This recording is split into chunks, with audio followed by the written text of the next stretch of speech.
Jennifer Negon, thanks for being with us. Negon, let's start with you and just how bad is the denialism? How widespread do you think it is? And what do you think is motivating people to say that these atrocities never happened?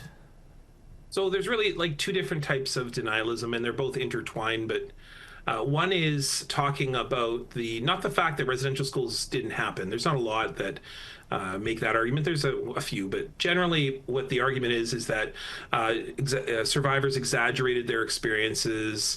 Generally, residential schools were good, and that overall, thank God, Europeans showed up and set up these Christianized schools because our people would be lost without them. There's that argument. But then there's this more recent argument, which is really dark, and that argument is that all of those claims of lost children are just made up, or evidence of poor record keeping, and we just need to generally forget about the idea that there is anomalies that suggest graves at residential school sites, on top of the fact that there is 10,000 at least minimum children that went to the schools, never came home, nobody knows what happened to them.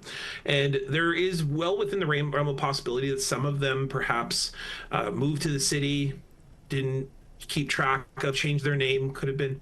But generally, the fact is that survivors have told us that the children have starved, children ran away and were frozen, and also that they were murdered at those schools. And the bottom line of it is that survivors are to be believed because they were the first-hand accounts of what happened, and so we need to look for those children. And these anomalies at residential school sites are a fact, and we need to look. Jennifer, I think all of our Twitter accounts were pretty gross this week, in particularly yours. It seemed like on September 30th, like there was some kind of, pre-planned event here, but stuff with like where are the bodies emblazoned on shirts. What do you think, or how do you try and make any sense of any of this? I think there is the underlying issue that we need to address, that there are people that exist out there that do not like Indigenous people. And I think that it's not a coincidence that the more that we talk about truth and reconciliation, the more of this that comes out of the woodwork. You're right. I posted a photo on Monday of me wearing an orange shirt, and I had put in a caption that we are the grandchildren and descendants of the Indians that they tried to eliminate. And at the end of the day, that was standard. That was what the government wanted to do. There was words documented that said, we want to remove the Indian from the child.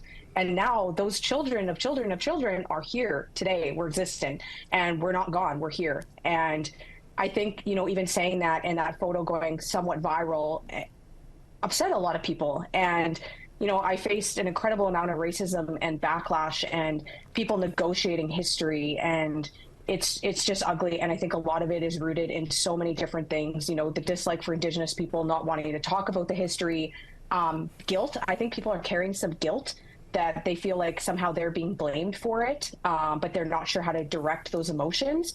And unfortunately, they're taking it out all in the wrong ways and making it worse. Negon, this doesn't just exist on Twitter either. There's people with websites, news agencies, so-called news agencies. Books have been released on this. It's basically becoming an industry of some sorts. People are making their career off just simply denying what residential school survivors have said, what the TRC report has said, what reputable research says, which is that there is a need to look at residential school sites for an immense amount of children that may or may not, in some cases, be buried in these places. The fact is that if you think that there's bodies kind of be coming out of the earth, A, you don't understand science, and B, you're macabre, you're sick. That is not what searches are for. What searches are looking for are DNA, oftentimes small pocket searches, looking for human remains in soil, which is like looking for a needle in a haystack. It's going to take decades to search sites to look for children who were likely, if they did die, were inappropriately buried. And that deflects from the absolute issue, which is the fact is that 10,000 children went missing in this country. The country paid for churches who then were supposed to care for these children, and these children disappeared. that is a stain on all of us, the entire country. And if in the process people show some anger towards the churches, or perhaps have some strong words or even actions, I mean, that's part of the journey of reconciliation, is beginning to listen and look and seeing what justice looks like. And so for those who wish to call me or Jennifer or others haters, or that we somehow are promoting hate against churches, that's absolutely nonsense and completely to deflect from the issue. I wish that people would perhaps do a little bit of research, show some human empathy, and listen a bit more than perhaps get on the social media.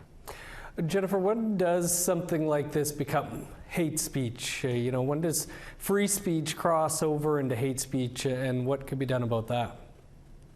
I think that's actually a really good question, because there are some people that are mad at me right now for saying that, because some of these accounts that were saying what I would define as hate speech, like if you saw some of the screenshots I had posted of some of the things being said to me, it's unacceptable. And not only that, it's very, very concerning.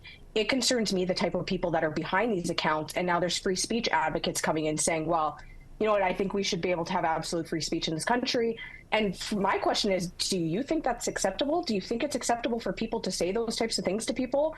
Because at the end of the day, if these are the people existing in society in whatever role that they're in, that's very, very concerning. If you don't have the mental capacity to scroll past an orange shirt day tweet without going down the rabbit hole and acting out in that way, that really concerns me. And I think that this is something that we should be watching closer. Jennifer Degon, we'll have to leave it there, but always appreciate hearing your thoughts on things. Thanks for being with us. Great. Yeah, Elech, thanks. Thanks.